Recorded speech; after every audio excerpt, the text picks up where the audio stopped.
10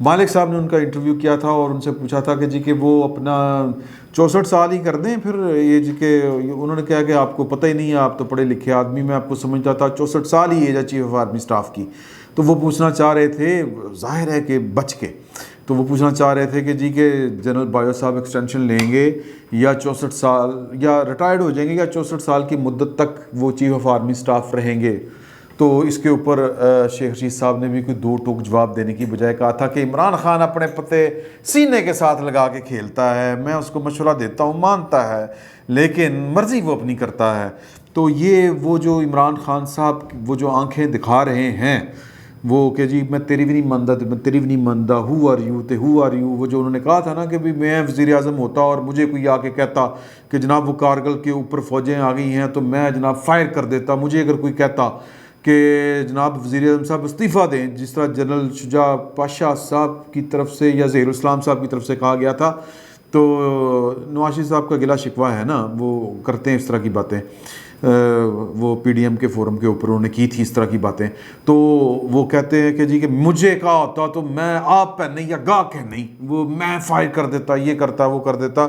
تو وہ کچھ اسی کہنے والے یہ کہتے ہیں کہ وہ کچھ اسی ترنگ میں ہیں اس وقت وزیر اعظم صاحب، اور وہ بہت سی باتیں نہیں سنتے۔ مثال کے طور پر ایک بریفنگ میں جنرل باجوہ صاحب نے کہا تھا کہ جی کہ انڈیا کے ساتھ آپ کو روابط بنانے پڑیں گے، اپنی جو ہے وہ تجارتی تعلقات بحال کرنے پڑیں گے۔ عمران خان صاحب نے کہا نو، نہیں ہو سکتا جب تک انڈیا سٹیپ بیک نہیں ہوتا 5 اگست والے اپنے اقدام سے، کشمیر کو جو ہڑپ کر لیا واپس سٹیٹس بحال نہیں کرتا، نہیں کریں گے ہم، وہ انڈیا پھنس چکا ہے۔ اس طرح کی باتیں انہوں نے کی۔ پھر ایک بریفنگ میں یہ کہا گیا کہ جی کہ ٹی ایل پی جو ہے وہ پاکستان کی سیاست کے میں ایک نیشنل لیول کا رول پلے کرے گی، امید ہے۔ تو انہوں نے کہا میں تو چھڈنا ہی نہیں۔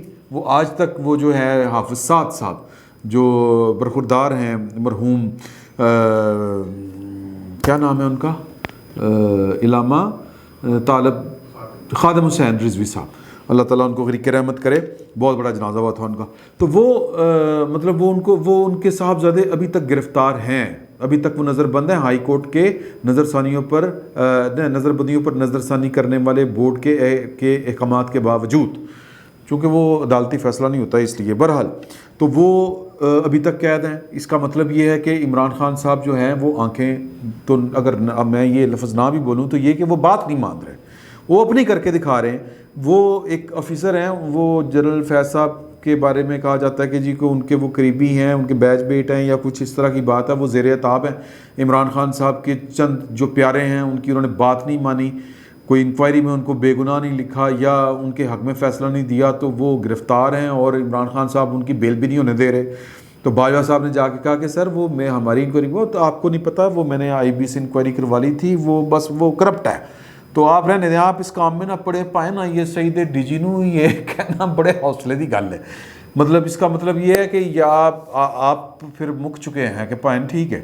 تو اچھا، اب اس کے اوپر یہ ساری چیزیں اپنی جگہ کے اوپر، لیکن وہ پلان یہ تھا، اپوزیشن یہ سوچ رہی تھی کہ جی کہ جو 10 سالہ منصوبہ ہے اس کے مطابق جو تسلسل ہونا ہے وہ جائے گا جنرل اپنا کیا نام ہے جی ان کا فیض صاحب کو چیف آف آرمی اسٹاف بنائیں گے عمران خان صاحب۔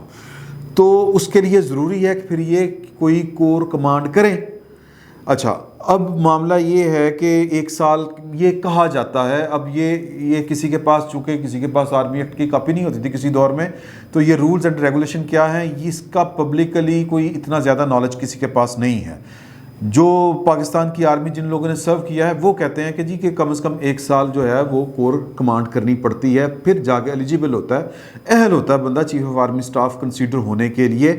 مرضی تو وزیر اعظم کی ہے، چوائس اس کی ہے، ثواب دیدی اختیار انہی کا ہے، وہ 5ویں کو لگائیں، جونیئر کو لگا دیں، جس طرح پاکستان کے وزرائے اعظم کرتے رہے ہیں۔ نواز شریف صاحب نے بھی کیا، بھٹو صاحب نے بھی کیا، اور میرا خیال ہے رئیس شریف صاحب کے بھی معاملے بھی اسی طرح ہی ہوا تھا، لیکن خیر اوپر والے 4 سینئرز میں تھے وہ بھی بہرحال، اور جنرل قمر جاوید باجوہ صاحب بھی سینئرز میں تھے، لیکن اب جونیئرز کو بھی وزیر اعظم کے پاس اختیار ہے چیف آرمی اسٹاف تعینات کرنے کا۔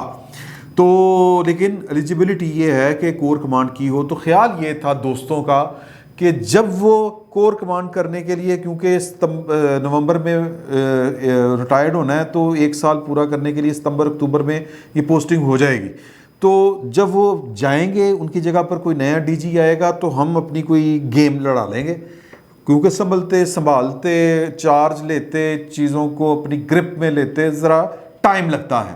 تو یہ اپوزیشن سوچ کے بیٹھی ہوئی تھی. ایت نہیں ہوا، کیسی بات نہیں ہوا، کیونکہ اس میں ابھی تک تو یہ جو خبر ہے اس کے مطابق تو D G I S I general Faiz Hameed ہیں. اور کیوں ہیں خبریں یہ ہیں. اب یہ دروغ بر گردن راوی نہیں، دروغ بر گردن راوی کیا، یہ ذرائع کی خبریں ہیں کہ، اور میرا خیال ہے یہ سعید چوہی صاحب بھی اپنے ویلاگ میں یہ شیئر کر چکے ہیں جہاں تک مجھے یاد پڑتا ہے، کہ چیف آف آرمی اسٹاف 2 دفعہ گئے ہیں وزیر اعظم کے پاس کہ جی کہ فیض صاحب کو ذرا کور کمانڈ کروانی ہے تو مہربانی کریں، ان کو ریلیز کرتے ہیں اور ان کی جگہ پر کوئی اور لے کے آتے ہیں. طریقہ یہ ہوتا ہے کہ 3 نام جو ہیں وزیر اعظم کو جاتے ہیں چیف آف آرمی اسٹاف کی طرف سے ڈی جی آئی ایس آئی کے لیے، کیونکہ آئی ایس آئی براہ راست وزیر اعظم کے ماتحت ادارہ ہے، یہ کسی اور کو جواب دہ نہیں ہے، نہ یہ چیف آرمی اسٹاف کو جواب دہ ہے، نہ یہ وزارت دفاع کو جواب دہ ہے، نہ وزارت داخلہ کو جواب دہ ہے. یہ پرائم منسٹر سیکریٹریٹ کے براہ راست، ایون کہ جو ان کے پرنسپل سیکرٹری ہوتے ہیں یہ ان کو بھی آنسریبل نہیں ہے، وزیر اعظم ڈائریکٹ. تو لہٰذا وزیر اعظم کے پاس اختیار ہوتا ہے کہ وہ 3 میں سے کوئی چوز کر لے بندہ. تو انہوں نے کہا کہ نہیں، مجھے ابھی یہاں پر ان کی ضرورت ہے، فیض ڈوئنگ ویری ویل. اور وہ پھر خود آرمی چیف نے بھی مانا. کل وہ جو بریفنگ نہیں، تقریب تھی جی ایچ کیو میں یوم شہداء کے حوالے سے، وہاں پر بھی انہوں نے غیر رسمی طور پر بھی گفتگو کرتے ہوئے ان کے دورہ کابل کو اپریشیٹ کیا، ان کے اقدامات کو اپریشیٹ کیا. دونوں باسز، یعنی بطور لیفٹیننٹ جنرل ان کے باس آرمی چیف ہیں. ویسے تو الٹیمیٹلی آرمی چیف کے بھی باس جو ہیں وہ وزیر اعظم ہیں، تو ڈائریکٹ جو ہیں وہ ان کے جو امیجیٹ باس ہیں وہ وزیر اعظم ہیں بطور ڈی جی آئی ایس آئی. دونوں باسز جو ہیں، دونوں امیجیٹ باسز ان کے، وہ ان سے خوش ہیں. اور بہت سے لوگ ناخوش بھی ہیں. جو ناخوش ہیں ان کا آپ کو اچھی طرح پتہ ہے، مجھے بڑا آثار ہے. یہ نہیں کہ آپ خواب دیکھ کے بیٹھے ہوئے ہیں کہ جناب وہ جائیں گے تو ہم یہ کریں گے. سر یہ بات نہیں ہوتی، آپ کو اپنا کام کرنا ہوتا ہے. آپ کو اگر سیاست کرنی ہے تو اپنے زوروں پر کریں سیاست. اب آپ یہ اڈیگ رہے ہیں کہ وہ ہلیں گے تو ہم کوئی اپنا راستہ نکالیں گے. ہو سکتا ہے سیاست اسی کا نام ہو. اگر سیاست اسی کا نام ہے تو وہ تو پھر چوپٹ کر دی آپ کی عمران خان صاحب نے. تو عمران خان صاحب کس کی سیاست چوپٹ کر رہے ہیں، کس کا کیریئر چوپٹ کر رہے ہیں، یہ آنے والے دنوں میں پتہ چلے گا. شیخ رشید نے کہا تھا کہ سینے کے 7 پتے لگا کھیلتا ہیں، اور جو ہیں ساحر شمشاد صاحب وہ ایلیجیبل ہو گئے، جنرل اظہر عباس صاحب ایلیجیبل ہیں، جنرل نعمان یاور غالباً نام ہے ان کا، یا نعمان صاحب میں بھول رہا ہوں، جو پشاور کے کور کمانڈر ہیں وہ ایلیجیبل ہیں، کور کمانڈ کر رہے ہیں. تو پتہ نہیں اب یہ جو چوتھے ہیں جنرل فیض صاحب یہ کب ایلیجیبل ہوتے ہیں.